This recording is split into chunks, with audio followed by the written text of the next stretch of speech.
Article 371 official চ্যানেলের পক্ষ থেকে সকলকে স্বাগত জানাচ্ছি। প্রিয় লিসেনার্স, আজকে আমরা আরও একটি নতুন গল্প নিয়ে আপনাদের মাঝে হাজির হলাম। রাতের গভীর নিস্তব্ধতা।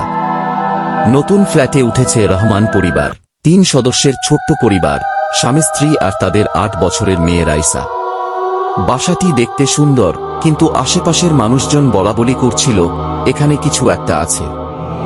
রহমান সাহেব এসব কথায় বিশ্বাস করতেন না, তাই নির্দ্বিধায় বাসাটা ভাড়া নেন। প্রথম কদিন সব ঠিকঠাকই চলছিল, কিন্তু একদিন মাঝরাতে রাইসা আচমকা ঘুম থেকে উঠে কান্নাকাটি শুরু করে। তার মা বাবা ভয় পেয়ে জিজ্ঞেস করলেন, কি হয়েছে মা? রাইসা ফুঁপিয়ে বলল, মা, আমি একটা ছোট্ট ভাইয়াকে দেখেছি। ও কাঁদছিল, বলছিল মা আমাকে খুঁজে পাচ্ছে না। মা বাবা প্রথমে ভেবেছিলেন ও স্বপ্ন দেখেছে, কিন্তু বিষয়টা নিয়মিত ঘটতে থাকল। মাঝরাতে কান্নার শব্দ, দরজা জানালা হালকা কাঁপা, রান্নাঘর থেকে পানির বালতি উল্টে পড়া, এগুলো যেন স্বাভাবিক হয়ে উঠল। এক রাতে রহমান সাহেব নিজেও শুনলেন শিশুর কান্নার মৃদু শব্দ, যা ধীরে ধীরে জোরে শোনা যাচ্ছিল। তিনি দরজা খুলে বের হলেন, কিন্তু করিডোরে কেউ নেই।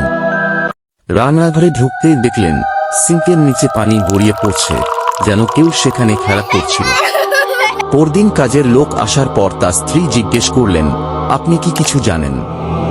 কাজের লোক কিছুক্ষণ চুপ থেকে বলল, আপা, এই ফ্ল্যাটে আগে একটা পরিবার থাকত। তাদের একটা ছোট ছেলে ছিল। একদিন সবাই ঘুমিয়েছিল, আর বাচ্চাটা বাথরুমে ঢুকে গোপনে পানির ট্যাঙ্কের ভেতর খেলার সময় ডুবে মারা যায়। তার মা বাবা অনেক খুঁজেছিল, কিন্তু তখন খুব দেরি হয়ে গিয়েছিল। সেই থেকে রাতের বেলা মাঝে মাঝে শিশুর কান্না শোনা যায়। শুনেই রহমান সাহেবের স্ত্রীর শরীর ঠান্ডা হয়ে গেল। তারা সিদ্ধান্ত নিলেন এক মাওলানাকে ডেকে বাসায় দোয়া করাবেন।